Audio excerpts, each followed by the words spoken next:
turns into gold. Over 1 billion sold. Now if you keep asking, you're about to get told. I'm the boss, the star of the show. You get your break when I say so. The big cheese, the head of the table. Frying up nuggets as fast as I'm able.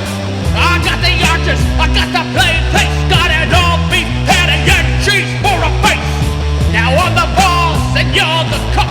So take my order or your job gets took.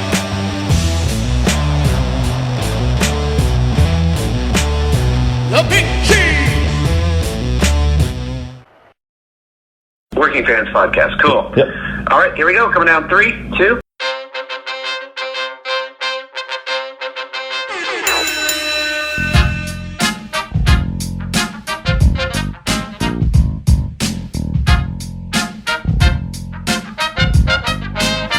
Welcome back for another week of the Working Fans Podcast. This is AJ. I'm the former wrestler. We've got Dave, the ultimate fan, here with us. As we do every week, our producer Joe likes to make us sound good and makes us look way more professional than we actually are. As always, you can find us on Twitter, that's @FansWorking, Facebook, Working Fans Pod. We've got email where you can reach out to us and please contact us to let us know what you think of the podcast and for any ideas that you might have. That's workingfanswrestlingpod@gmail.com. We're on Instagram where you can keep up with us at workingfanswrestling_pod. And then you can now listen to us on all major platforms, including Anchor.fm. We're on Google Podcasts, Spotify, Breaker, Overcast, Pocket Casts, Radio Public, Apple Podcasts, and you can actually check us out on YouTube. Now, it's important when you go onto the Apple Podcasts and YouTube, hit that subscribe button, give us a rating, let us know what you think so you can help us out and we can continue to do what we love and bring you guys in as fans. Ladies and gentlemen, welcome back to the Working Fans Podcast. We're going to do a Day 1 WrestleMania recap right now where me and Dave are going to break down Day 1 of WrestleMania and we're going to talk about all the news from yesterday. Dave, say hi to the people. Hey! Yeah, How Dave. you doing? Yeah, all of us are safe and sound right now from COVID-19. We can't all be together to do the podcast in the same room because of federal restrictions. I think they're just trying to hold us down. Hold us down. You can't hold the working man's down. All right, the working fans. You know who we are. We're working men. We're working fans. Exactly. Joe, don't get upset at Dave when you hear that. So Dave, let's talk about Day 1. What did you like? What did you dislike? You want to go match by match or? I liked it. Well, I liked it overall. I mean, it wasn't one of the best manias, but as you know, I'm a guy who likes to have the crowd there. I feed off that ambiance, so it's tough for me. Now, I had texted you actually in the middle of this. I think right after the ladder match, I was going to bed. I was getting tired, and I said, so I put my phone in another room to charge it, and I decided to watch, I think it was Owens and Rollins next. And they won me over. It kept me going because Rollins and Owens, I thought, really tore the house down. And because also their style, they were so verbal. And I think when you don't have a crowd, just talking and making that noise really helps. I liked it in the beginning, and I know we'll get a little more on this with you because you're a big fan of the Kabuki Warriors versus Cross and Bliss matchup. Anyway, I'm glad it kept my patience up because I thought Braun and Goldberg's what it needed. But what we're going to talk about mainly here, which I've seen a lot of positive feedback on, and I actually enjoyed it too. I'm curious what your thoughts are, though. The Boneyard match. Taker Styles, very unique, kind of like the deletion stuff, the final deletion stuff with Matt Hardy. I wouldn't be surprised if Borash was probably on this since he works for WWE now. Very interesting. I really enjoyed this, and it was something different. It's not something I'd want to see all the time, but I did like it in this setting. Anyway, those were some of my thoughts. I did enjoy it. I thought that the Boneyard match was very good. I thought that they did a tremendous job of ripping off Matt Hardy. It wasn't horrible. There's got to be an original somewhere. Exactly. I just think it's ironic because Vince didn't actually like what Matt Hardy was doing and didn't want to do it with Matt Hardy, But I think it's a little ironic that they pulled it off with Taker, where Vince sees Taker as more of a star, so maybe that's why the idea was good compared to Matt Hardy, who Vince doesn't see as a superstar. That, and maybe we just needed a damn pandemic for Vince to even pull the trigger on something. It could be. I also agree with you. Kevin Owens and Seth Rollins showed what it could be. Right. And if you do it that way, you need to, without a crowd, bring more of the actual verbal. Yes. Because you don't have the crowd reacting, so you need the wrestlers to react more. And that is the whole point of what they do when they're at the Performance Center. When you're at the Performance Center, they have something that they do where they have you just put on a match every day with somebody else with no crowd there. And the whole reason they're doing that is not just to get you to go through the motions of the moves, it is to get you to learn how to express yourself without a crowd, because if you get to that point, then when you're in front of the crowd, you're able to do it more. Yeah, I agree. And I mean, also that crazy dive Kevin would take on later in the show, too, was absolutely nuts. Well, somebody you'll see who's an expert tomorrow, or today, sorry, no longer tomorrow, today is John Cena.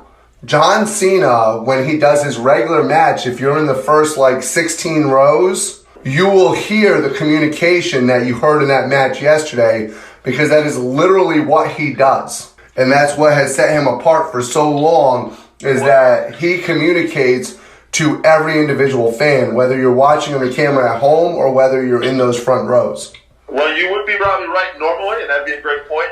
But Cena is actually, I don't know if you picked up on this, taking on Bray Wyatt tonight in a Firefly Funhouse match. Yeah, but I don't know where that's going to be or what that's going to be. Oh, okay. I'm thinking this is going to be similar to last night. We're going to get another cinematic type presentation here. Oh, yeah, it definitely could be. I didn't want to assume one way or the other. You're right. This could be like a no-holds-barred situation. I do think with Edge and Orton being a last-man standing match, let's also say this. I feel like they stacked tonight a little more, right? I mean, Ripley, Charlotte, Drew, Brock, last man standing with Edge, Orton, and the Firefly Funhouse match. This is probably the bigger of the two nights. Were you a little surprised to see how far down the card Shayna Baszler and Becky Lynch were? You know what? It's hard to say because this being a taped Mania, and they produced it, they had the opportunity to look at what matches did what and how they succeeded. So, this is not like a normal Mania. Well, that's where I'm going with this, is did they just lose faith in what that match would bring across and the star power of maybe of Shayna Baszler, and are they starting to lose faith in the star power of Becky Lynch? I don't know if it's Becky. I did hear a rumor a while back that Vince didn't see much in Baszler, which, say what you will. I mean, yes, the women are better now and they're more athletic, but Vince still has a type. I'm surprised Becky is still on top. Vince loves his, bodacious looking blondes. He's got a thing, Yeah, he definitely does. And that's one of the reasons why I just wanted to point that out, because I thought it was interesting where the placement was there. Because the Kabuki Warriors and Alexa Bliss and Cross, you would think that would be bad, being what used to be called the curtain jerker. But at WrestleMania, they historically have a great match first. They put on a big match to start the show. So that actually shows me that they had faith in these four women to actually put on a hell of a show. Right, no, they do. And again, getting back to that talking point, too, they did an excellent job of communicating, and especially the Warriors, and especially Asuka. This is something Asuka's been doing now for the last month or so, and has really got her character over despite not speaking English. And this has never happened in WWE, to the best of my knowledge. I don't remember somebody without a manager just talking in their normal native language and getting over. They're putting her on commentary. Oh, Asuka's doing great with it, but Alexa Bliss and Cross are coming across a little racist when they make fun of it. I could see that. Because they're literally talking like gibberish back to her, like her native language is just gibberish. And they're doing the dance thing. I don't think that's the intention there, but yeah. No. I think that they're just mocking and having fun, don't get me wrong. Right. But I just think it's ironic with Vince's track record that all of a sudden the comeback is, well, we'll just mock her by speaking gibberish. Right. The Kabuki Warriors is a bit of a stereotype itself, so. Oh, yes. Going back to those old Japanese pirates.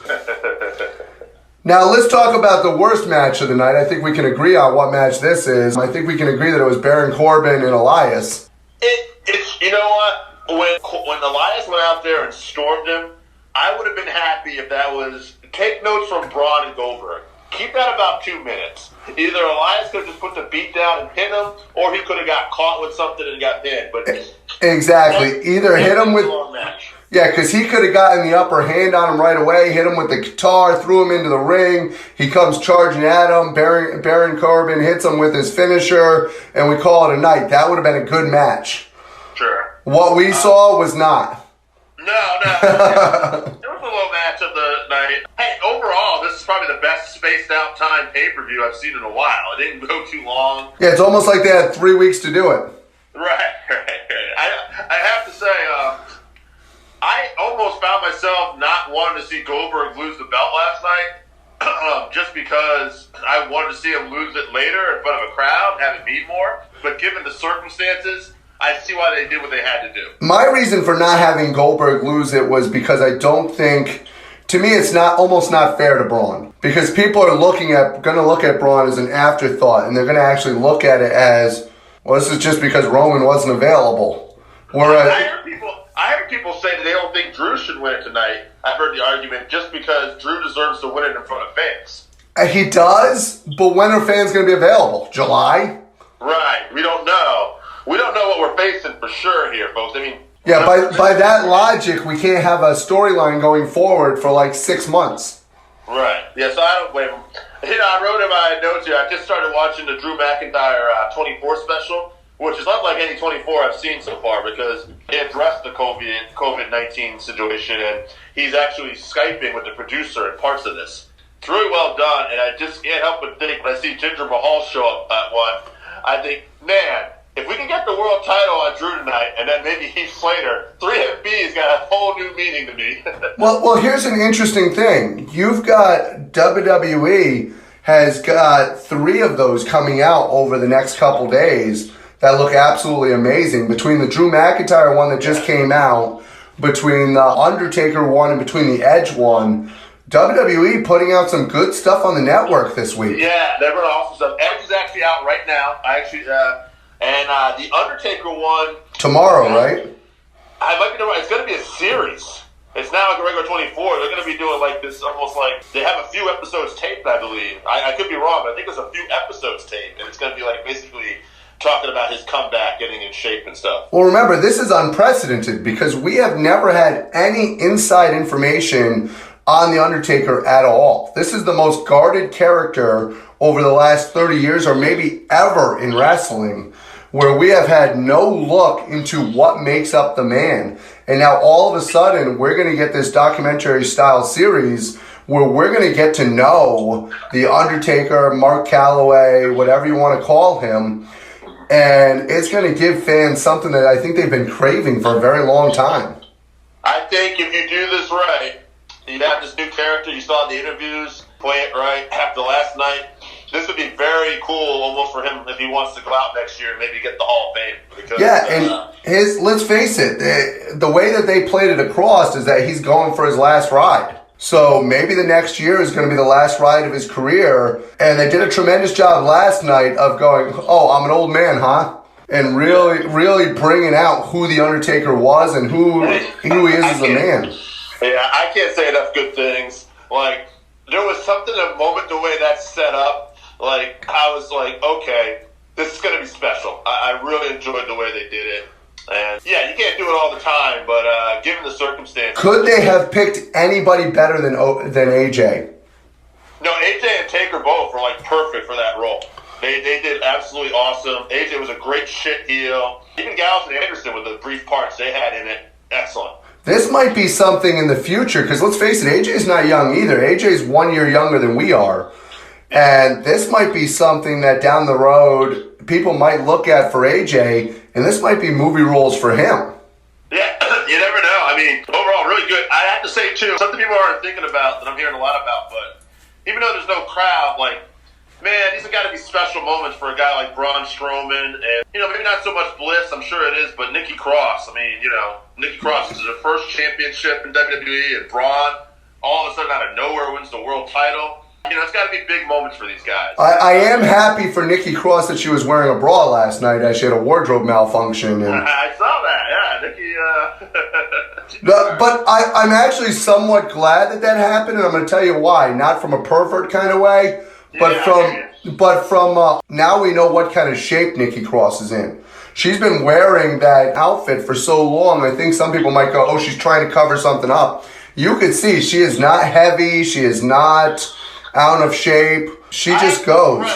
I have some friends who get very suspicious whenever any wrestlers wear t-shirts or anything like that. So hey, I know what you're talking about. Hey, what was the first thing I noticed yesterday? I told you it was the t-shirt match when all of a sudden Baron Corbin's wearing a t-shirt, Elias is wearing a t-shirt. Yeah. I'm like, why are these guys both wearing freaking t-shirts? Yeah, you definitely noticed that stuff. And hey, who knows? Maybe, gyms aren't open right now, people. That's all I'm saying. People are getting a little soft around the middle, a little too. Maybe they're going for donuts with Mandy and freaking Daria. I don't think. You know what? That fucking Daria. that Otis Drew might have the most heat of any fucking match on the whole card. Oh, you mean Otis and Dolph? Sorry. Dolph, yeah. That, I'll tell you what, if there was a crowd, that might be the hottest match of the night. They love fucking Otis, man. Everybody loves Otis. And Mandy Rose is set up for either the biggest babyface or heel pop, depending on what she does. But, the crowd would go rough either way, People love Otis. They do. They want to see him get the girl. Right. Who knows? But little inside baseball. Dave lives out in the middle of Hicksville, and technically so do I, where I live. Where I live, there's one case of COVID-19. Where I work, however, is the epicenter of the disease. So I do not want to share that with producer Joe or with Dave. So I will be FaceTiming and we'll be getting these episodes to you guys the same way we're doing it right now until everything is all clear. Because the last thing we want to do is get the good brothers sick. That's right. Thank you for taking this journey with us. I'm Gironimi. I just launched a new YouTube channel called Wrong Plays, where I recently took all the McDonald Land characters, put them in the GameCube game WWE Day of Reckoning, and wrote some theme songs for them. I also make music as All Hallows Evil, allhallowsevil.bandcamp.com. The new EP is The Grifted Age. It's very good. It's pay what you want. I know no one has any money right now. You can also listen to it on just about every streaming service, so I'd love it if you listen to it. Once again, I'm Jay, signing off. Thank you. So I wanted to review WrestleMania, but in thinking about it, I'm not really qualified to review WrestleMania because this is the first WrestleMania that I've watched live in probably 20 years. So while I'm not qualified to give you an opinion of the actual matches, what I can tell you is that the sound field was really weird. I felt like I had to keep turning it down because the rest of the family would be like, what the hell are you watching in there? So not to offer any criticisms without bringing some solutions, I thought I'd walk through just a couple of things that they might try for when we're all locked down next year. So here's a clip just as it aired from the Rhea Ripley Charlotte Flair match. Think about the history of Rhea Ripley. The moment that she actually started training here at the Performance Center, she struggled with mental toughness. She struggled with her self-esteem. And as you can hear, it's dry. There's no crowd. There's no ambiance to it. It's almost like a wrestling match that just took place in a living room someone just moved into. It's just doesn't feel right. So I thought maybe if I add a little reverb to it, that might fill up the sound field a little bit. So let's take a listen to that.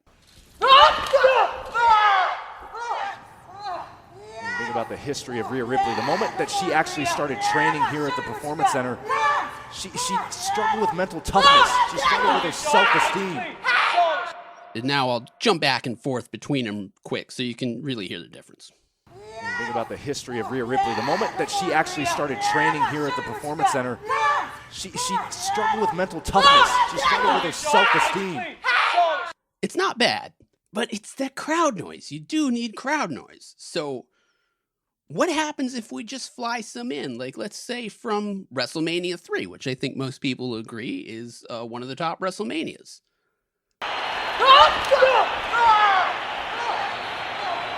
Think about the history of Rhea Ripley. The moment that she actually started training here at the Performance Center, she struggled with mental toughness. She struggled with her self-esteem.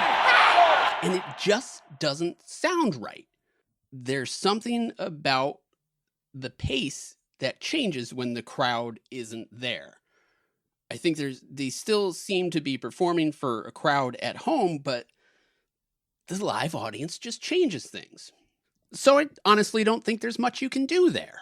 But let's talk about another thing I saw people brought up a lot was the Edge and Randy Orton match.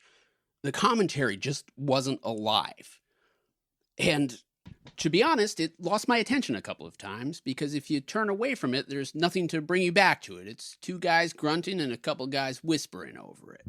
So what can we do to spice that up other than replacing the commentary? Well, we could add a couple pops.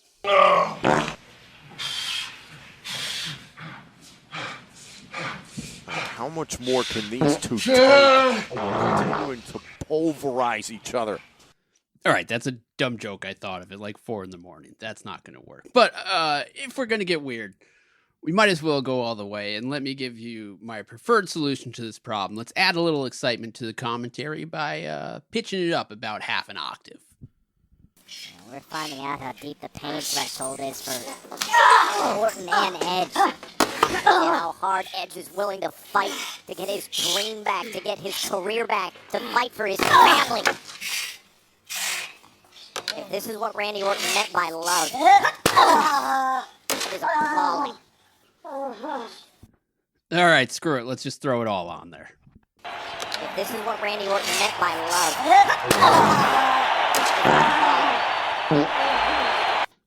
So, not to put too fine a point on it, but I suppose this is my meta review of WrestleMania in that I did the best with what I had at hand.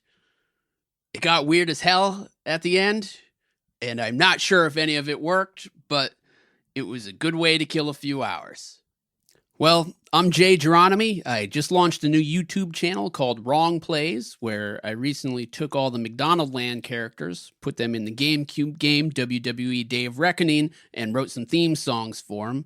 I also make music as All Hallows Evil, allhallowsevil.bandcamp.com. The new EP is The Grifted Age. It's very good. It's pay what you want. I know no one has any money right now. You can also listen to it on just about every streaming service. So I'd love it if you listen to it. Once again, I'm Jay, signing off. Thank you. Ladies and gentlemen, welcome back. It's day 2 of WrestleMania recap. We're going to go over everything that happened on day 2 in comparison to day 1. We're going to tell you what we like, what we didn't like. Maybe you'll agree, maybe you won't. Let us know on Twitter, and we'll give you some feedback. Guys, my co-host, as always, Dynamite Dave Smith. Tell him hi. Yo! I'm ready to go, man. WrestleMania Night 2. I'm just going to kick this off. I thought match of the night for me was Charlotte Flair and Rhea Ripley. Absolutely, and that was the first thing I was going to touch base. Those of you who listened to day 1 know that I was very critical about the time that they gave to Shayna Baszler and Becky Lynch, and I was critical as to what placement they gave them. Now, we talked about yesterday, or if you're listening to this earlier in part 1, we talked about the fact that Vince definitely has a type, that he obviously favors the blondes with a nice bosom. And the fact of the matter is, he gave these two all the time in the world to tell a story and to have a hell of a match compared to Shayna and Becky in day 1, who had almost no time and the match lagged. One thing I'm going to say we talked about too in part 1, and these girls did really good, was they definitely verbalize very well the story. There was a lot of screaming, maybe a bit much at points, but at the end of the day, it got the point across, and with no fans, I think that's what you need, and they did a really good job. Like, so now, do you think that Shayna's character has actually hurt her in this situation, because Shayna's known for having that silent, deadly character, almost similar to a Chris Benoit, where she doesn't talk quite as much. Do you think some of that has hurt her with no crowd and having to verbalize more? I'll say this, it's a combination of things, because that doesn't help, but then it also plays on how you book. Look at Aleister Black, not necessarily last night, but before that, doesn't talk a lot, but they're doing squash matches with him. He's killing people. So it's impressive. Well, even last night, Aleister Black's match did what Aleister Black has done in all of his other matches. You gotta remember, what he's done in those squash matches is it's basically that kick knocking people out. He took a beating yesterday from Lashley, but once again, once he got that kick in, lights out. He got that kick over, and to me, this match didn't really have any story or anything, but what it does reek up to me is that somebody does like Black. Whether that's Paul Heyman or whoever, somebody made it a point to put Aleister Black on this card and made sure he got the W. One of the other things I'd like to talk about with that match is are they starting to write Lana and Rusev into a shoe? If Rusev doesn't re-sign, what are the chances not only does he lose his WWE career, but how long is it before his wife ends up actually with Bobby Lashley? I don't know about that. I mean, there's a lot of what ifs in that situation, buddy. The other thing about that match is, and maybe you'll agree with me, maybe you won't, I think that this area, once again, we talked about Shayna Baszler, it shows how little charisma Bobby Lashley has. He is a tremendous athlete, has every skill in the ring, but he has the charisma of a tube of toothpaste. Yeah, he needs somebody else with him. I think he can carry his own with the right segment and the right vehicle, but this is not the right vehicle for him. No, Lana's a heat getter, but she's not a heat getter who's going to make you want to cheer for Bobby Lashley. No. Bobby needs to be with some guys who can talk, like a Paul Heyman or a MVP like he had in TNA. Yeah. You can kind of put him over. Right, yeah. Exactly. I think the pairing with MVP would be fantastic, or somebody like you said, Paul Heyman, who has done the same job with Brock Lesnar. The difference is Brock Lesnar, even though he doesn't say a lot, has a certain amount of charisma to him. All right, I'm going to skip here a little bit. I want to jump to the match with Bayley. For my money, it went a little too long. It was late in the night for me. Bayley got the win. They put Tamina over really strong, which I thought was kind of funny since we never see Tamina. Bayley won.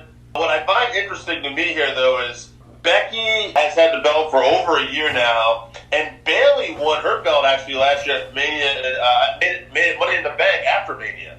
So, kind of quietly, these women have had really long title reigns. They have, and the problem right now with Bayley is I like her new character, but there's nobody really stepping up who's engaging. There's nobody, the most personality that we've actually seen is from the person on her side.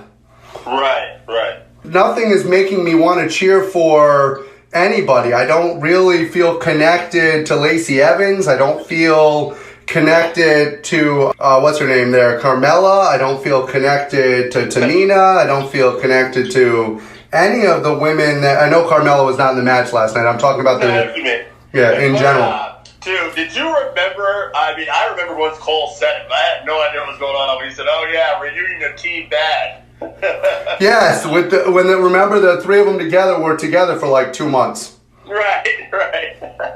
Several years ago for 2 months. Yeah, thank you for digging that one up, Michael Cole. I'm glad he did, because I fucking want to know what the hell was going on. I do like the fact that Tamina's looking more like Nia Jax every week. Who's disappeared. Now, okay, one match that had a ton of steam going into it, and I said that these guys would get it right, was a big flop for me. Last man standing match, nothing against Edge or Orton. I just didn't like the way the match was laid out. Wow.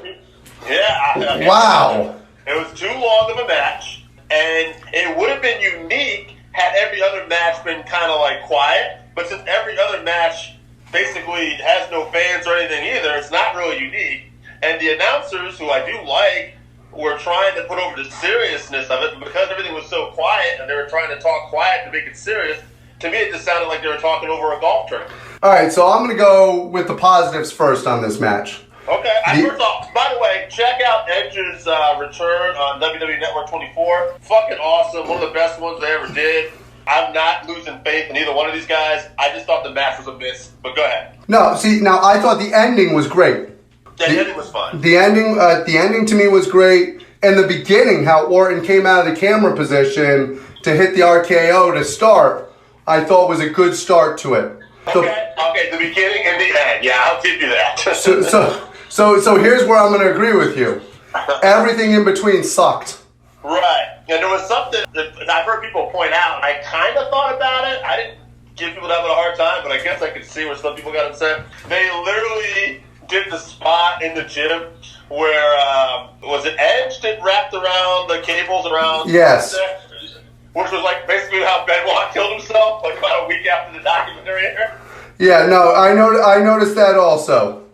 And usually at WWE, they're like really beyond that. I mean, Bryan Danielson got fired several years ago for that, so it's kind of funny how. Now, in fairness, because the Benoit documentary was not done with anybody's approval from the WWE, I can't believe someone didn't see it. It could have also, I don't know.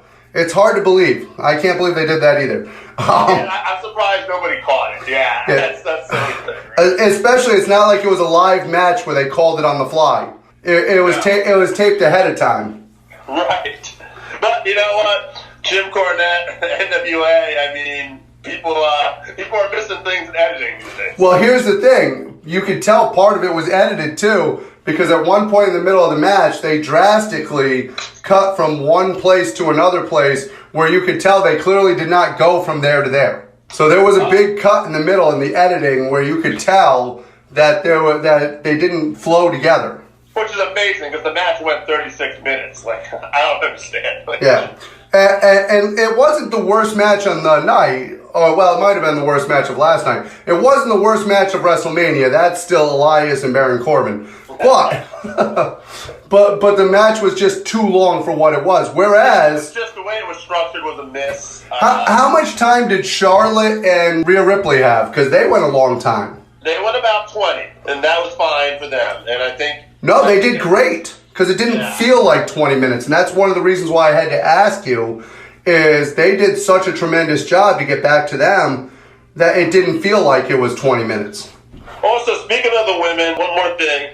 Bianca Belair came up last night. To help her husband, yeah. Help her husband, yeah. Could be her call-up. We might be seeing Belair on the roster, which is funny because I think Belair would go better on SmackDown against Bayley because, like you just said, there's no one to contend with Bayley, really. Well, here's the other funny thing about this. You have the War Raiders who have been on TV with Sarah, who literally looks like she belongs with them, who has not been put with her husband, and Bianca Belair is going to be called up and put right with her husband.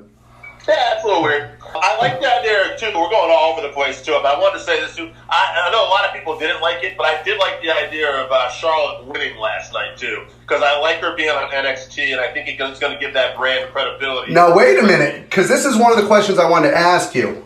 Okay. Is NXT now, the women's division, are they not the gold standard of the WWE? I think so. I mean, I think Ripley's done such a good job of stepping up. The way everything else went over WrestleMania weekend, they had the most time given to them. Mm-hmm. They had the best match, other than the tag. And to me, the second place match was actually the tag match. Mm-hmm. Now I know I want to get a couple of notes out of the way. I'm going to save the Funhouse for last because I feel like that's what we're going to have to talk about. But I want to give a shout out to Drew for winning the title. It was a short match. Not very memorable. The guy deserved more, but at the end of the day, he's going to be the guy that strapped the belt on. Well, rock it on. I'm going to give you let's talk to the fans for a moment, and we'll be honest with them. I watched all of WrestleMania. Did not fall asleep during any of it. Watched every single minute until the very end in a 4-minute match that could not actually keep me awake. Right, but I mean, it was 4 in the morning. You might have been there. And granted, I had worked 11 hours before that, but... Right. But, yeah, so I mean, actually, one funny side note, I just heard a story today that apparently Brock showed up, and one of the reasons why I might have been short, too, was because Brock apparently did not want to be there. He was a little upset. Apparently his match went on early, and they edited it to go on last, obviously, but Brock was very upset. Well, Brock likes to be quarantined without any illnesses. Right, so I can imagine. So you can imagine how much he wanted to be there with everything that's going on. Oh yeah. Well, especially remember, he's got kids at home.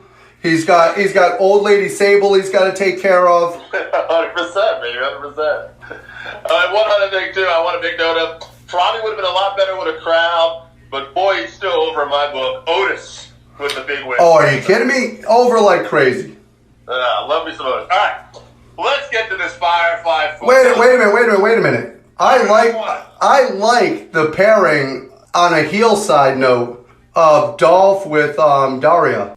Sonya Deville is her word. Yeah, sure, whatever. Wasn't her name on Tough Enough Daria? I think that might be her shoot name. Yeah, sorry, with Sonya Deville. Yes. It's hard to keep track of somebody's name who they don't use at all other than as side candy for Mandy Rose. I was saying last night, Mandy Rose was either going to be the biggest babyface or biggest heel because Otis is so sympathetic. But Sonya Deville did a good job on that heel aspect of helping Dolph Ziggler last night. Yeah, also JBL with the line of the night for me. Somebody called PETA? Otis remind you of Ivan Putski if he ate Bam Bam Bigelow. Oh, that was a great line. All right, let's get into the Funhouse. All right, let's get into the Funhouse because to me, I got to tell you, I first watched this thing and I was entertained, but I was like, what the fuck did I just watch? Right? So I enjoyed it. It was very fun.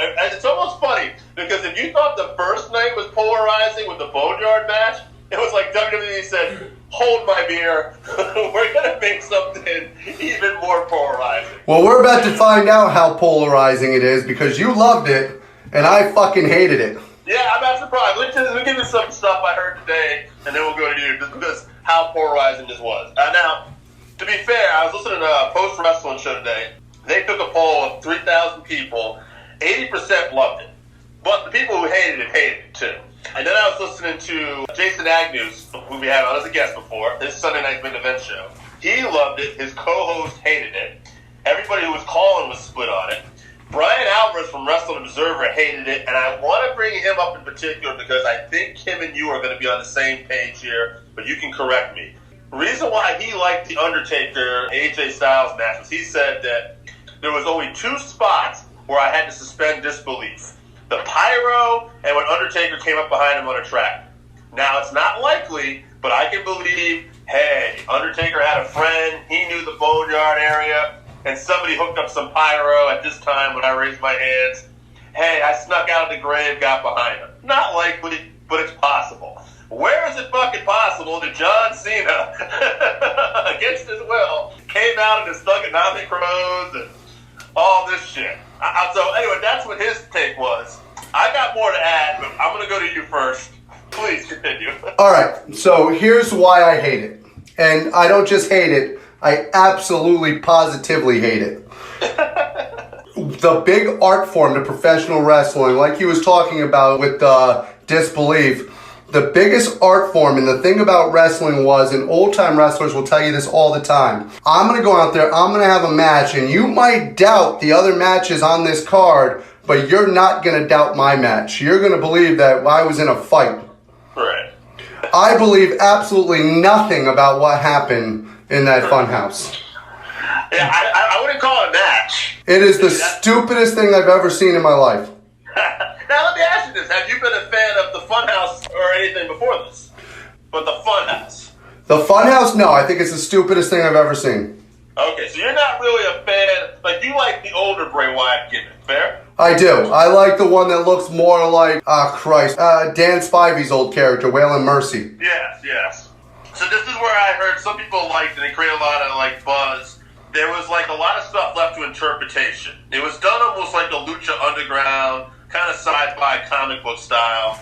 And there's a point here where basically, John Cena's going through his career where, but Bray Wyatt's telling it, right? So you have the first time he's ever in there with Kurt Angle, the Ruthless Aggression spot, and Bray Wyatt's playing the part of Kurt Angle, and you really got to see it. I can't even describe this shit to you.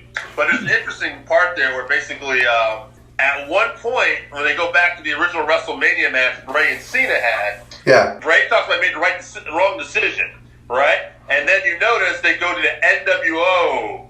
John Cena's NWO. And a lot of people are like, what the fuck was that? But No. See, I get that. The comparison is he's saying now that John Cena has become the Hulk Hogan who is actually stealing the spotlight in the NWO.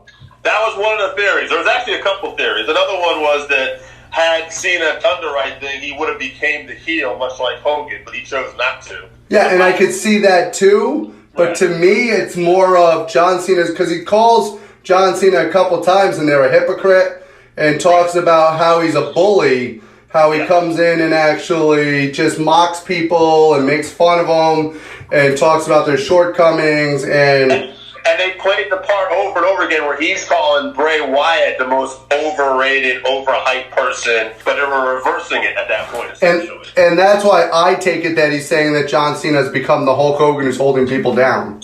I agree with you 100%. And I think that was one thing good about this. It created a lot of talking points, a lot of buzz. It was something different. You can't do this all the time. Let me be perfectly clear about what I'm saying. I hated it. Yeah. But a wrestling card should have something that I hate on it. Right. And the buffet, I get that. Yeah. But I think we both could agree with this. It was fucking original and creative. Absolutely. Yeah. And like I've said before, you should have something that I hate on there because I'm a wrestling purist. Right. So if you only have a card that I enjoy, if I enjoy every match that's on that card, you're going to alienate 80% of your audience. It's very true. He marches to his own beat. He's not just a purist, folks. I want to be basically, I want to be as clear on that as possible. Never once am I saying that the WWE should have a card that should be everything that I like on it, because they will go out of business. Absolutely. That being said, one thing I did pop for, thought it might have got you to, was when the puppet of Vince McMahon actually said, such good shit. I actually, out of all of the Funhouse stuff that I don't like, the puppet of Vince McMahon is my favorite thing by far. I believe that. That and Workout Piggy are my two favorite things. Yes. I hate the squirrel. The squirrel rabbit? Yeah, every time they kill that rabbit, I'm happy. Alright, so... Guys, I don't want you to worry. That's not coronavirus. Dave has really bad asthma, so if I pop him, you'll hear that wheezing. Alright, yeah. Alright, so I think that's going to about do it. Well, wait a minute. Before you wrap this up, which was better for you, night one or night two? Night one. Night one was paced better overall. And out of the two of the, we'll call them cinematic presentations, I was a bigger fan of the Taker style ones. Yeah, and we don't always agree on stuff. People might not realize that. But I think the one thing we can agree on, or the two things we can agree on, night one better overall, but match of the weekend and match of WrestleMania again, just like last year, Charlotte Flair has come in and stole the show. Yeah, actually, Conrad Thompson, which reminds me, I almost forgot something, but speaking of Conrad, Conrad had said, Charlotte Flair, best match of the night. You can send your hate tweets at, because obviously that's his sister-in-law. But anybody who disagrees with that probably enjoyed the Funhouse. Well, you know what, though? Eric Bischoff also had a great thing on Instagram where he said, wow, he said, that was strange. I got fired in October, and I'm main eventing Mania in April. Yeah, no, I noticed that, too. The fact that I love the fact that Bray Wyatt was basically playing Eric Bischoff. Yeah. So there was some interesting stuff with that Funhouse. I would say, as far as the Funhouse thing goes, too, I'm going to watch it again because it was different. But, yeah. No, and I can tell you, as a fan myself, I am not going to watch it again. I believe that. I will watch parts of Mania over, though. I will probably watch Charlotte and Rhea again. I definitely will watch AJ and Taker again. I want to say, too, I was getting ready to wrap this up, but one other thing I want to say, too, is AEW, they managed to get into Georgia. They taped a bunch of stuff in Florida. When they got to Georgia, I guess they taped a bunch of stuff, and now they're all home indefinitely, but they have about a month's worth of taping. They also taped a bunch of Being the Elite from the compound. Right. Now, WWE has only recorded stuff up to this Wednesday. They are searching for a place to record a bunch of shit for Friday. Rumor is they're still going to fucking record in Florida anyway, which I find amazing. I think basically they're going to break the law, possibly. But I don't know. I can't say that. That's just speculation. I mean, unless they come in with a warrant to actually seize the performance center, how are they going to prove it? Right. I mean, really, reality is right. And that's the thing, too, about wrestling. Wrestling falls under the radar. People aren't paying attention to these guys. So they can kind of get away with stuff if they want to. Well, hopefully for them, they get to pull something off, because it sounds to me like Vince wasn't thinking this thing was going to be going for this long. Tonight is typically the biggest Raw of the year. Yeah, I don't see it. Because how are you going to debut a bunch of people? Usually you debut a bunch of people or have a bunch of storylines. I typically look forward to the Raw after WrestleMania almost as much as I look forward to WrestleMania itself. So I'm intrigued to see how it works tonight.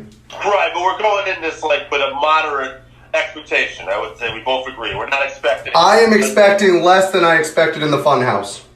Right. So their bar's set low. We'll see what we can do. Amen. All right, Dave, stay safe. Joe, I know you're going to be tuning into this. You stay safe, producer Joe. All the fans out there, please stay safe. Dave, wrap us up and tell them where they can go. All right, you can go straight to hell. Have a good day. Bye. This is the patron saint of professional wrestling, Brandon Thurston, and you're listening to the Working Fans Podcast. Working Fans Podcast. We are here today with a multi-talented individual in the world of wrestling. Not only does he wrestle, he hosts WrestleNomics Radio on the Voices of Wrestling Podcast Network.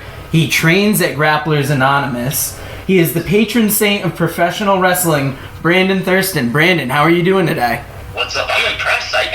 Sometimes I get invited on podcasts and I'm like, do they know me as the wrestler? Do they know me as the WrestleNomics thing? Or you knew all of it. I actually became a fan of yours through WrestleNomics before I even saw you wrestle. And the first time you kind of popped up on our radar, for wrestling at least, was when you did the Uncharted Territory series for Beyond. Yeah. And that feud you've had with Jay Freddy was just amazing. Yeah, thank you. I appreciate that. 2019 was a pretty interesting year. I think I've been wrestling for a long time, for many, many years, but I think Beyond Wrestling is sort of a super indie buzz promotion, and fortunately they brought me in 2019 and had me do Uncharted Territory and stuff, and I think that was the first time that a lot of people who knew me for other reasons saw me wrestle, so that was very cool. Just to kind of start at the beginning, what first hooked you about wrestling, and when did you first become a fan? I've been aware of wrestling for as long as I can remember. I can't remember a time when I didn't know what wrestling was. I have vague memories. I think of sitting on the couch and watching wrestling with my dad, maybe Hulk Hogan, maybe Randy Savage. My first really prominent memory of wrestling is SummerSlam 91, of watching a wrestling event. It was SummerSlam 91. I think I have some memories of WrestleMania 7 before that, but definitely SummerSlam 91, and I think I might have even been a WWF magazine subscriber before that.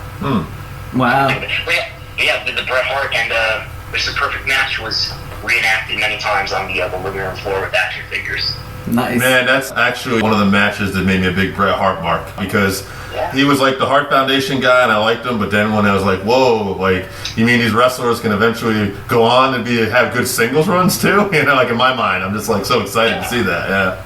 Actually, it was when I transferred from Hogan to Bret. It's cool to hear that you were big in that time period. Yeah, I like to think that I was a work rate smart from a very early age. I was a big fan of Hogan too as a kid, but yeah, my coming of age and coming of being a wrestling fan was really in Bret's rise more than it was in Hogan's. I guess I was a little bit too young for the glory days of Hogan. See, it's funny because with me, Hogan, I was old enough to get behind Hogan, but I started to almost wane on Hogan. I was just at that point, I was just getting disinterested. I had seen the matches and I kind of started to figure out what was going on a little bit. But Bret had this unique style, and it started getting me oh wait, I kind of like the matches Bret and Perfect and these guys are putting on, and that kept me as a wrestling fan. Yeah, Bret's the best. Have you ever fallen out with wrestling? Has there ever been a time where you didn't follow it, or you were just I've had enough of it for right now? I think during the mid-90s, I wasn't as much of a fan. Maybe 95, 96, 97 there. I wasn't as much of a fan. I think I was always still kind of staying in touch with wrestling though. And then, I guess like 10 years later, so I was in independent wrestling for a while. I was a wrestler kind of, locally. And then, 2007, I remember like we went on like a camping trip with a bunch of wrestlers, and we hung out or whatever. And then later it was Sunday, and we're gonna go watch the pay-per-view. And we watched the pay-per-view, and CM Punk was supposed to wrestle Chris Benoit. And I remember sort of vaguely kind of half hungover hearing that like Benoit's not there. He's got a family emergency or something. And of course you find out the next day that Benoit and his family are dead, and you find the day after that he murdered his family and then killed himself. And so we were supposed to go to train that Tuesday, and we went to training and got out of the car, and one of the first things that my friend and I, who's also a wrestler, encountered was a couple of other wrestlers offering my friend steroids. The hookup on steroids. And so it was sort of a conversation on the ride home of like, man, wrestling's never going to change. It's just, if it wasn't going to change after that, what is it ever going to change for? So that's just a really prominent memory to me. So I guess I think there were some other morale issues in the local indie wrestling environment at that time.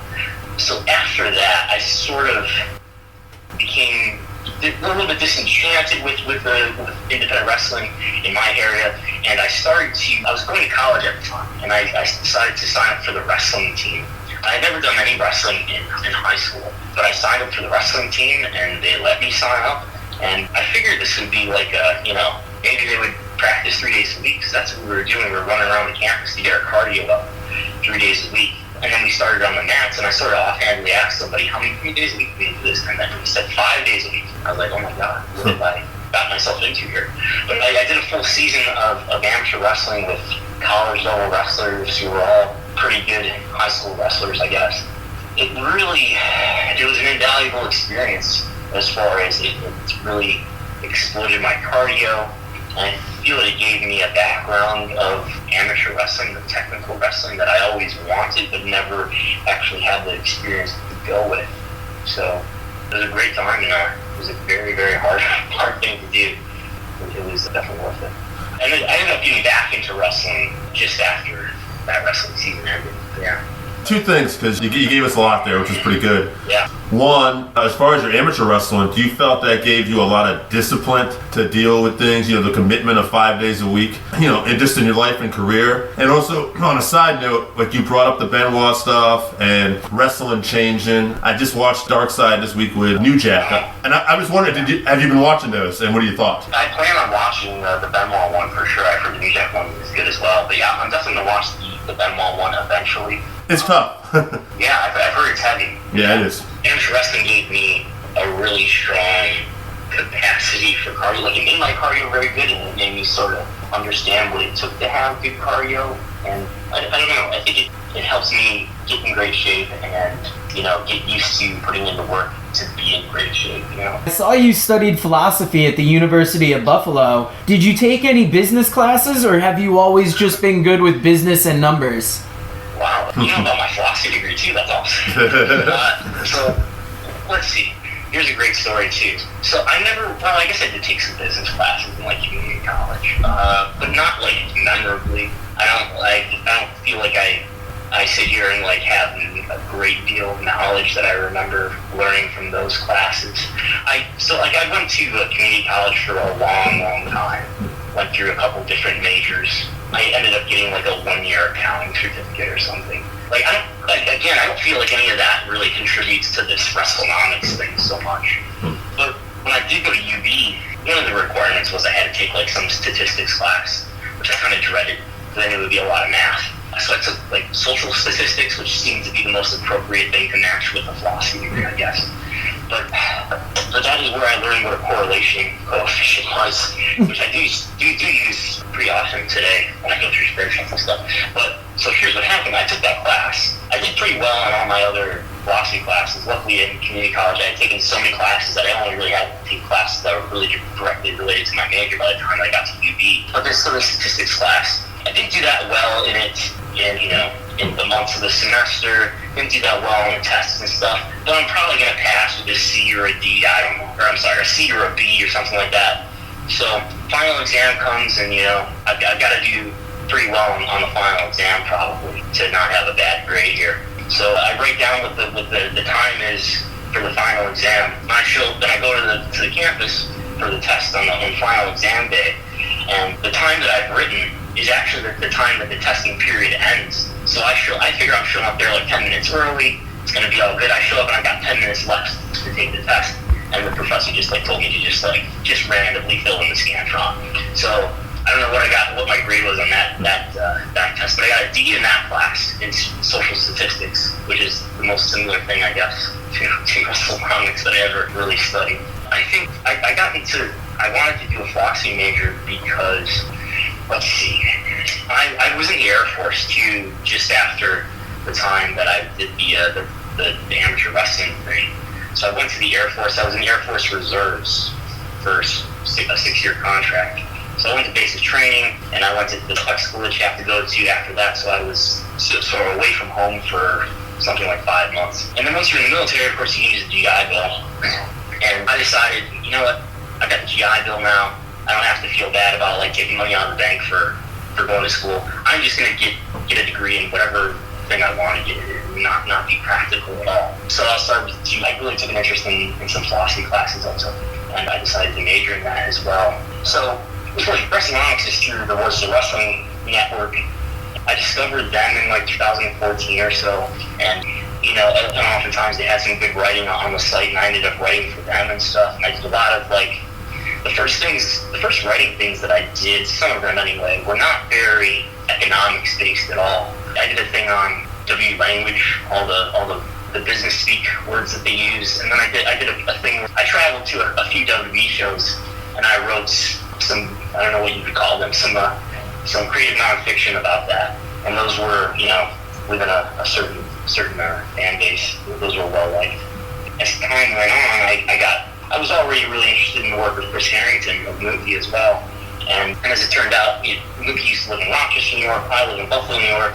And Mookie had kind of been involved in the independent wrestling scene in Rochester before he moved to Minnesota. So it turned out we knew a lot of the same people, and we had the common interest in wrestling economics. So we started to become closer friends, and we ended up doing the WrestleNomics podcast together, and we did that for a couple of years before we got hired by AEW, and I learned a lot in that time. That was actually a dark day when you guys announced that the WrestleNomics podcast, as it had been, was coming to an end, because you guys... It's actually my next question, but there is so much information in the average WrestleNomics episode that I love listening to it, but a lot of the times it feels like it goes over my head because you guys just know so much. How much prep time goes into an average episode? So I'm in the middle of recording one right now. So when I was dealing with Mookie, we would have a Google Doc, a Google Word doc that we would both have access to, and we would build up some notes as the week went on. We were doing a Patreon episode every week too for a while there, so we were doing a free episode and a Patreon episode every week, so we were doing a lot of stuff towards the end. But that would be a fair amount of prep work. I mean, we would have maybe 10 to 15 page Word doc. But like I said, I'm actually in the middle of recording one right now, but at this point, there isn't much prep work to it. What I have right now is just a very basic bullet point outline, and I just sort of rattle off stuff, hit pause on record a lot, and then look something up, and then record again, Yeah, Brandon, we get a lot of people on here that are, honestly, some are good talkers, some are very charismatic, some we gotta kind of get going with. But you're one of the most well-spoken guys. I'm almost amazed you don't have a degree in communications or something here. You think so? I've always been terrified of public speaking. In fact, to do WrestleNomics was a big deal. I remember listening to a lot of podcasts and being maybe it would be cool if I did that someday. But oh my God, other than death, you've got public speaking is the greatest fear that there is. But, oh yeah.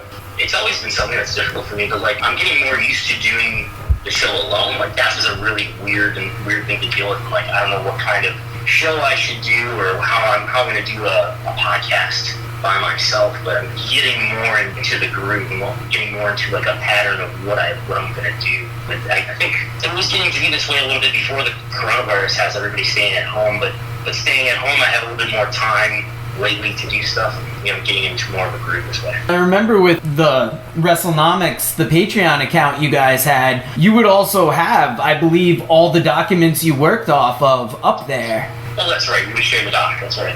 And let me see, where am I? Sorry, I've been such a big WrestleNomics fan for so long that to get into these things with you, it's kind of a big deal.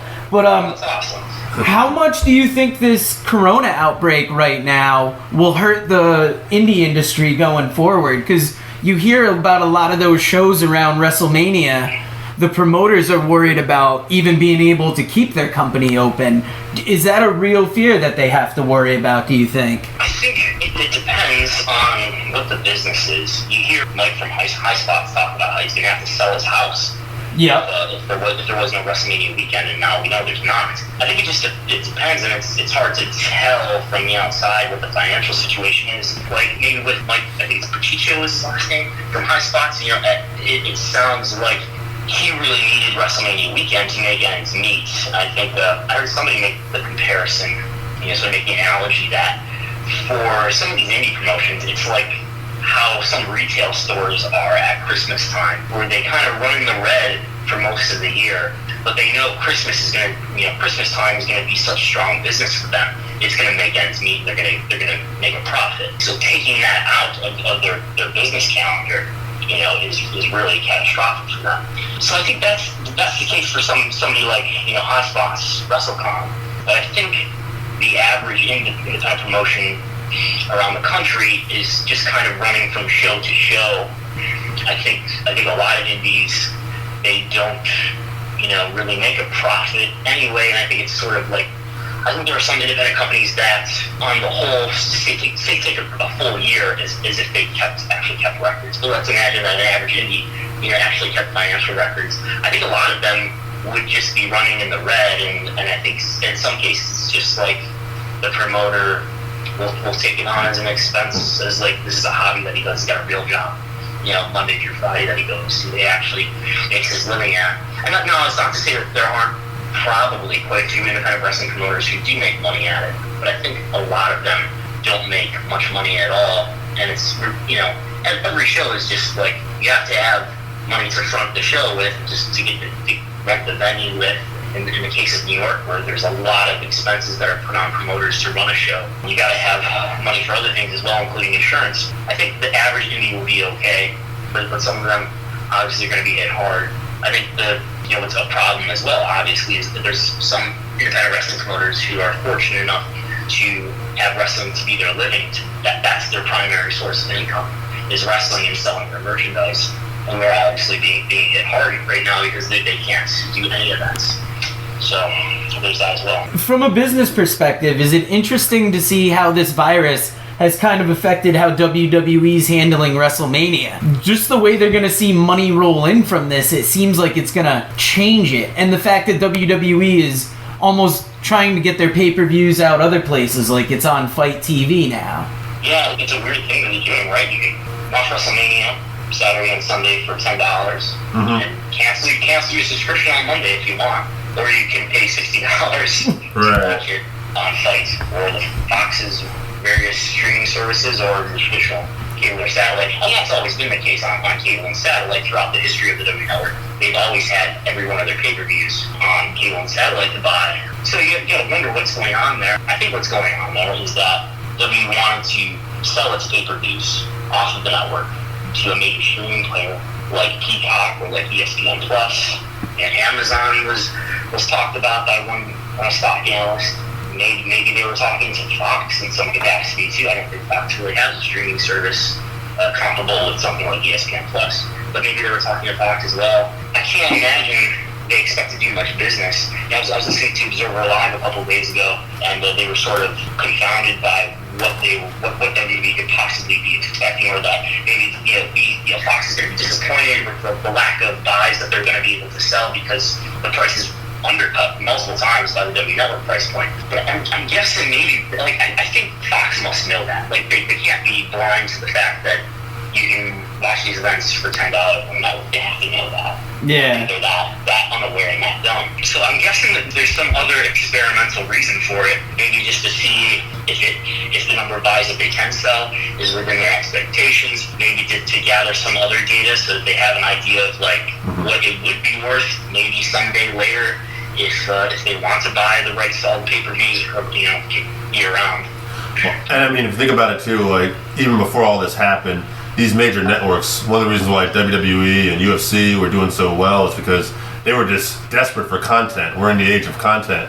And now, ain't nobody got no content. So maybe that's part of it too, right? It's just like, hey, give us something to fill in here. Yeah, that's definitely why you see ESPN get the rights to a few WrestleMania replays. Sure. And you got Fox Sports is airing something like 40 some odd hours of WWE library content. Oh, that's wild. As you said, there's no live sports out there for anybody to air, and there normally would be. You're also a trainer at Grapplers Anonymous. How did you get into training wrestlers, and how long have you been doing it? So, way back in Empire State Wrestling is the local promotion that I've been most associated with in the Buffalo area. And sort of way back, I kind of helped a wrestler named Will Calrissian train people. It's kind of funny looking back on like our primitive days of independent wrestling where we barely knew what we were doing. And I feel like I've actually learned a lot through the years. But so I did a little bit of that sort of in the mid-2000s, being around training and maybe assisting with training a little bit. When we essentially restarted ESW in 2009, I did a little bit of training there, well, a few sessions, I guess, that was the trainer for.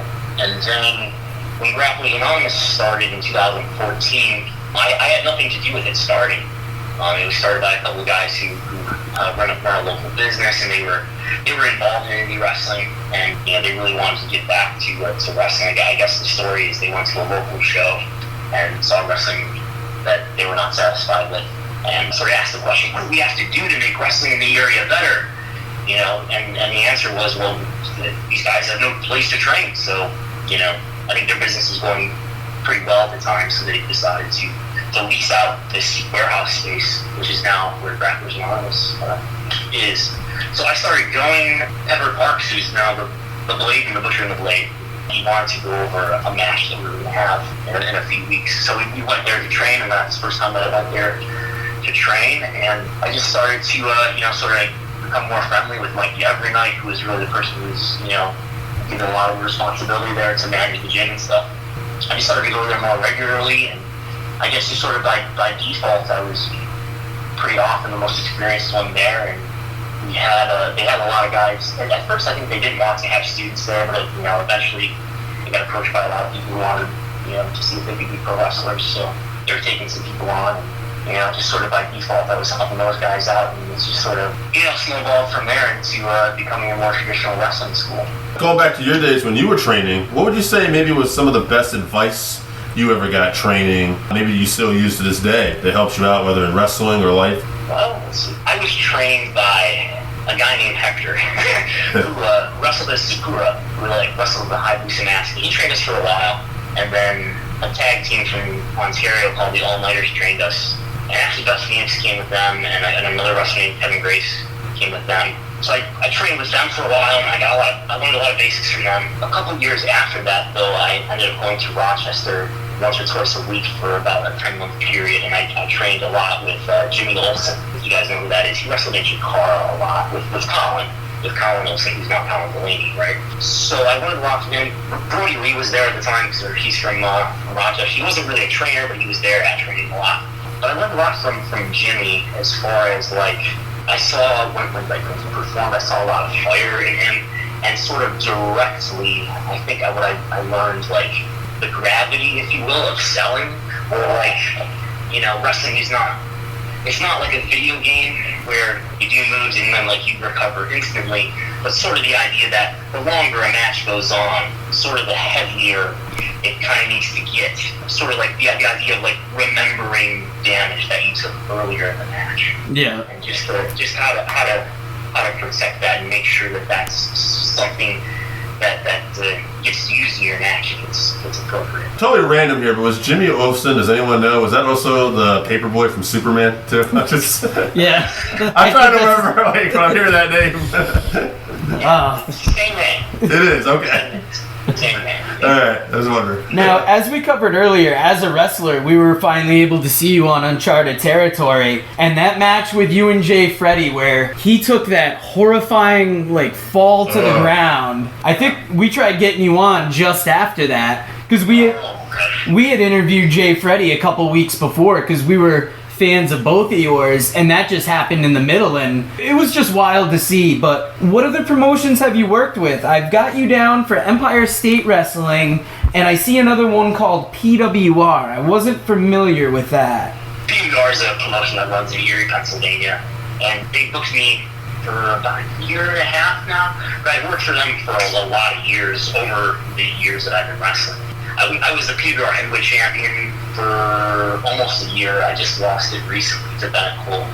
But it's been the PWR, they've given me a lot of freedom to sort of have main event matches with the people who can, just let me have the kind of match that I want to have. So it's been a lot of fun, and I've been a heel there. It's I always say there's there's different kind of crowds in wrestling. Sort of, it's wise to anticipate that. There's super indie crowds, and there's certain stuff that you can expect a super indie crowd to get.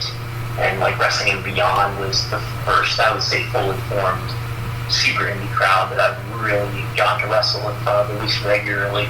And then there's more local crowds and more like kids and families there. And there will be like young adults there as well. But in PWR it's a lot of heavy heel and face, and it is in Beyond Wrestling too. It's a different sort of it's a different kind of wrestling. There's a local indie crowd and there's a super indie crowd. I think they kind of want different things, or there's different things won't work for them. One last question for you. How have your goals changed as your career's progressed? And do you have any goals that are currently on your list ahead of you? That's a good question. If you would have asked me, it changes a lot, sort of depending on the mood. But if you would have asked me, in 2016 or something, all I really wanted to do was, be a good trainer and produce good wrestlers and sort of, watch them succeed as much as possible. But I still want that. It is, in many ways, maybe the most satisfying thing I've done in wrestling is train other people. Although last year was a really fun year as far as like creative fulfillment. Wrestling ESW, and I had a really big match with Daniel Garcia, who is someone who trained grapplers, and getting to wrestle Beyond and really being given some freedom in my first match there to go, 18-20 minutes with Jay Freddy. So that was a really special year. But just my goals now as far as being a wrestler are just to train people as effectively and to make them be as the best wrestlers they can possibly be, and to sort of give them an education that not only helps them contribute well to shows, but hopefully they'll pass on, a better wrestling than the one we inherited. I think there's a lot of there can be a lot of unfairness and sort of social problems in wrestling. As important as it is to become a good wrestler, I think it's really important to encourage people to contribute to a positive environment, a positive culture in wrestling. Hopefully we're doing that. And sort of along with that, understand like how to get, your fair market value in wrestling. But just as far as a wrestler, I just want to have good matches with people for as long as I can, and to train people well and create as many good wrestlers as we can. And I don't know, just keep learning about wrestling and keep learning wrestling a lot of stuff. I think the next thing for me as far as like the wrestling business stuff is to maybe start talking to some major investors in WWE and seeing what help I may be able to provide them in terms of understanding WWE as a business and the industry that they're a part of. Nice, that would be a major move. Before we let you go, is there anything you want to promote? Where can people find you? Sure, you can go to WrestleNomics.com, which is, I sort of relaunched that as kind of a blog and kind of a a library of resources for data about the wrestling business. I think it's really useful for people doing research on wrestling, people who are writing about wrestling or whatever. So that's at WrestleNomics.com. You can follow WrestleNomics on Twitter at WrestleNomics. You can follow me on Twitter at Brandon Thurston. You can follow Grapplers Anonymous at Graps Anonymous. And I've got no shows to promote because of COVID-19. Do you have merchandise that people can find anywhere? If you really want a Patron Saints a pro wrestling shirt, I probably got a few of them if you DM me. DMs are open. Excellent. Thank you, Brandon. I can't tell you how big this interview was for me, listening to you so often, and then actually getting to have you on the show. It's been an honor. Yeah, that's awesome, man. That means a lot. You know, when we do like the Patreon, you know, we have like X number of people there, but it means a lot to like when people reach out or to hear the voices of people that have supported us, and makes it feel like it's worthwhile. Excellent. Well, thank you very much, and hopefully you stay healthy during this outbreak. Yeah, stay safe. Yeah, you guys too. Big ass titties. Welcome to the 531, where we take our top 5 list on a particular subject, narrow it down to a top 3 list, and then further narrow it down to a top 1 list. This week, we got top announcers. Jesse from New Hampshire brought us Jim. You can be alright, Dave.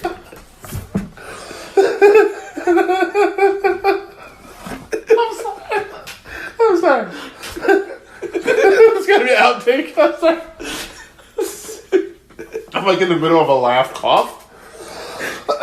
There we go. Very peculiar for me. Never had that feeling. All right, Jesse from New Hampshire. All right, Jesse from New. We gotta pull ourselves together. Too much fucking funning around. Oh yeah, funning. All right, Jesse from New. Yeah. Jesse. I'm never gonna get it. This is like those outtakes in Movie Reel. Yeah, except we're keeping this in. Yeah. I mean, we might edit out coughs. So whatever. Folks, I didn't even realize that Dave could die from the corona. Yeah, dude. We're risking it. I'm risking his life to make art for you guys. I'm sorry. Yeah, I put it all on the line. No worries. Love you guys. All right, Jesse. Go ahead. You got this, baby. All day long. Favorite? God damn. It's like Austin Theory. All day long, baby. All day long. All right, loyal listener. There you go.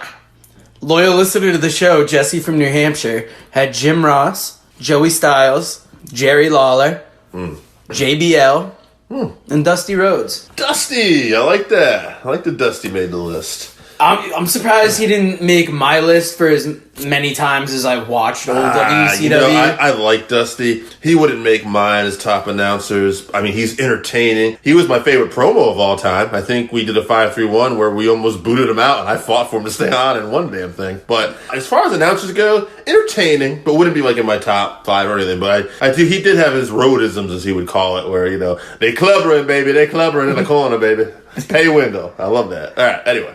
Now, Zach had Bobby Heenan, Vince McMahon, Gordon Soley, Jesse Ventura, and Jim Ross.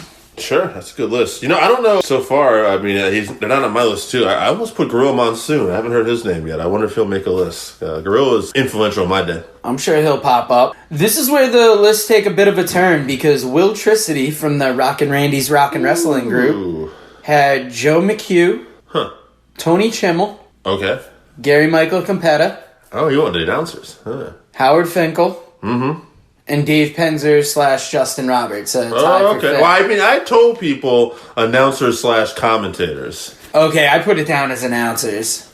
Okay. I mean, it's open to interpretation because announcers really are like Michael Buffer style. Yeah, we might almost do like a side list just for the announcers. Sure, you know what? That's fair. There's almost like a 50-50 split I want people's stuff to be heard. So let's do this. Because Benji Fido, F-I-D-O. Oh, yeah, Benji. What's up, my man? From Rockin' Randy's Rockin' Wrestling group had Howard Finkel. Yep.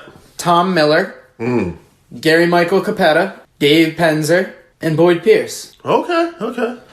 Boyd would almost make my list because I've been listening to so much of the Mid-South review that Mike Mills and Brian Last do, and they're always talking about Boyd Pierce. Yeah, Gary Capetta is a good one, too. He made a couple lists there. I like that. Now, Nolan, you heard him cut a promo last week about people on the meat case, drinking his dick while waiting. Mm-hmm. He has Vince McMahon on his list. Yep.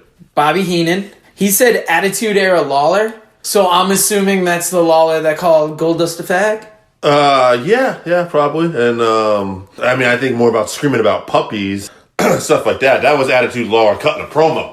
We didn't always get that. Yeah. I don't know. I don't think that would have gone over week to week. JR tells a story about that. That was King kind of going to business for himself, trying to get some heat and be entertaining. I can't imagine he was sitting next to Vince there. Even in that era, I think Vince would be like, God damn it, Jerry. I agree with you, but shut up. Yeah, like it's an old territory way to get heat, and it's not necessarily something you want to get on TV. Now, Nolan finishes off his list with Gorilla Monsoon. Yeah. And Jim Ross. There you go. Jim Ross says a lot of nice things about Gorilla Monsoon on his podcast. He's talked about, like, when he first got over to WWF at the time, that people didn't like him just because he came from WCW. And Gorilla, spoke up for him. And there was even a story where Alfred Hayes wasn't very kind to Jim at one point. And Gorilla talked to Alfred and said, Alfred, he's trying to work in our business just like you are. He's trying to make a living. You should be ashamed of yourself, Alfred. And Alfred, I was like, I guess Alfred shut the fuck up. Because when Gorilla tell you something, Alfred said, you know what, I'm going to shut the fuck up. Because that's how his little British ass sounded anyway. But anyway. Brian Damon he's also from Rockin' Randy's Rockin' Wrestling Group. He had Howard Finkel. Yep. Tony Chimmel. Bob Artez. Gary Michael Capetta, and Joe McHugh. Randy Osga. Yeah. Had Jim Ross, Gordon Soley, Bobby Heenan, Lance Russell, and Tony Schiavone. Oh, come on, Lawler. That's what I think of every time I hear Lance Russell. Chris Zauha, always going to be Zoucha to me, from Rockin' Randy's Rockin' Wrestling Group. Had Lance Russell. Yes. Bob Caudle. Jesse Ventura. Jim Ross. And Gordon Soley. Glad to see Bob Cottle make the list. Great commentator. And he's another one that gets talked about really well. Jim Ross talks about him nice. And also Tony Schiavone has mentioned in the past that if Bob Cottle's not in the WWE Hall of Fame, he doesn't want to be in the Hall of Fame. Wow. Yeah. Conrad said they're going to abduct his ass anyway. But he likes her not when he's dead. But yeah. Now, Jake had Gordon Soley, Jim Ross, Bobby Heenan, Lance Russell, Joey Styles, and Don Callis. Oh, come on, Jake. We see you. Brian Huff from Rockin' Randy's Rockin' Wrestling Group had Marty O'Neill, Gary Michael Capetta, Joe McHugh, Boyd Pierce, and Howard Finkel. We definitely have two separate lists going on. The Rockin' Wrestling crew was under a different impression. I probably should have put / commentators, but... Yeah, that's all right. That's what happens when you get... Working fans, we're cramming stuff in here because I didn't realize I was putting Dave's life at risk. You know what? To quote a very smart man, we're fucked. We're fucked, Mr. Hitman. We're fucked. Scott had JR, Heenan, Gordon Soley, Lance Russell, and Joey Styles. Oh my God. I'm going to give you my list. I had Howard Finkel, Gorilla Monsoon, after a change. I originally had Jim Ross, but I think about all the classic WWF that I watched, and Monsoon's all over it. Gary Michael Capetta, because I was big on WCW and just that early announcing of his. Originally I had Bob Caudle, but I had to take him off and put Gordon Soley. And rounding out my list with Bobby Heenan. Yeah, the brain. Dave, who'd you have on your list? For me, I'm going to go backwards here. I have Tony Schiavone. He made my list because he was like one of the first guys that I kind of like really recognized, like in terms of announcers that I liked. I grew up on Vince McMahon, Jesse Ventura, and Gorilla Monsoon. And the AWA was like the next promotion I found. But they didn't really have any announcers that stuck out. NWA had Tony Schiavone and David Crockett.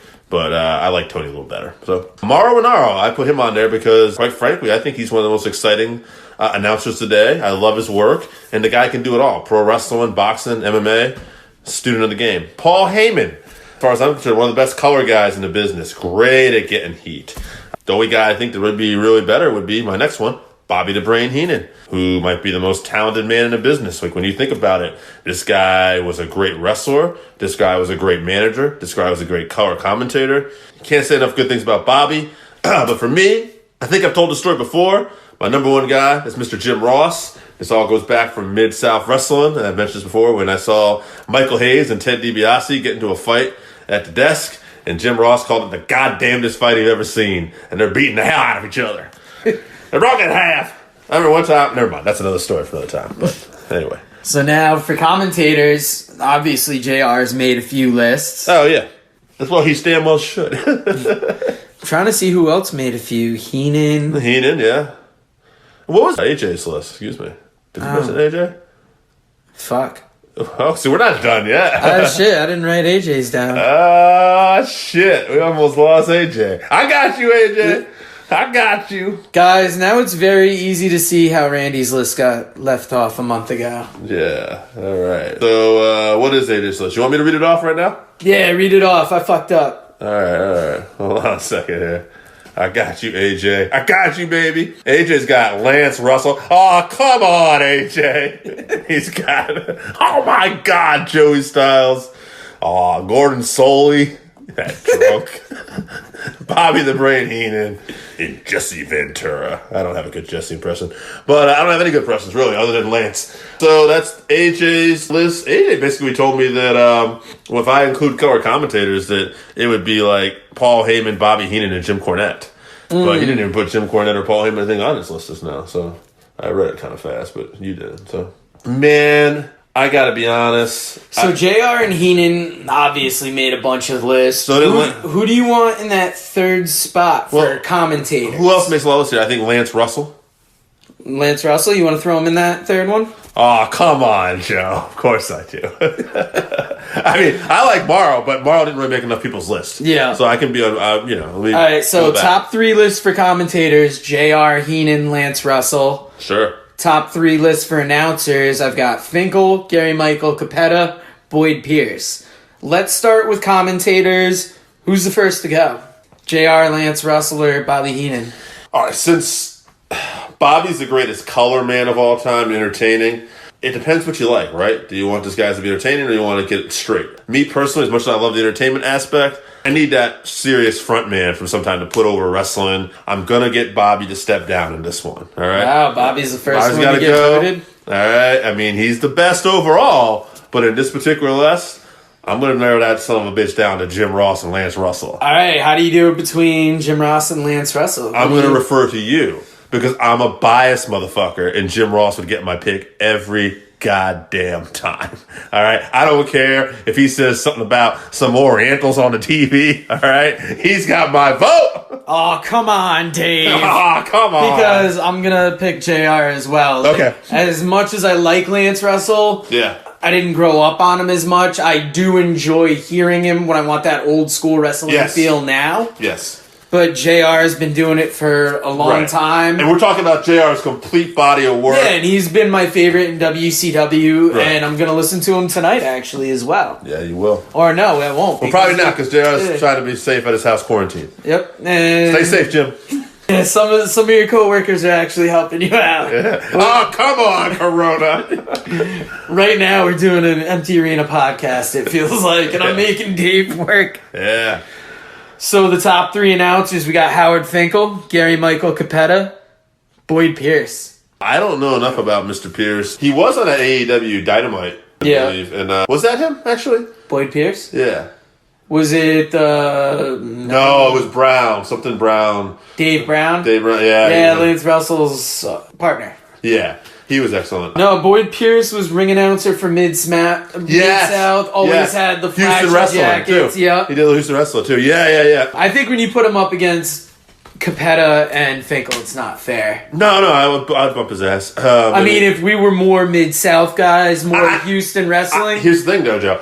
I grew up on some UWF / Mid-South wrestling. Oh, okay, I mean, like, no offense to Pierce, he's not a guy that stuck out. Now, granted, as I watched those jackets didn't stick out, motherfucker sparkled like a diamond. I mean, signed by like a diamond. Listen, I mean, don't get me wrong. I'm not saying he wasn't talented, but I think I also turned in a little bit towards the end. Okay. And Bill might have had his son his son would help out with commentary once in a while. Okay. Anyway, he just didn't stick out enough as the other two. At the end of the day, Gary Capetta and Mike Finkel definitely stick out. Here's the thing. I love me some Gary Michael Capetta. Trying to get that motherfucker on the podcast if he hears this. Love that guy. However, no offense to him. It's got to go to Finkel because of that iconic voice, right? That guy is who I think of when it comes to pro wrestling announcers. It's Howard Finkel. Yeah, and it's hard to see him in his current state. Very beat. Like, the last couple times they've showed him not looking well in a wheelchair.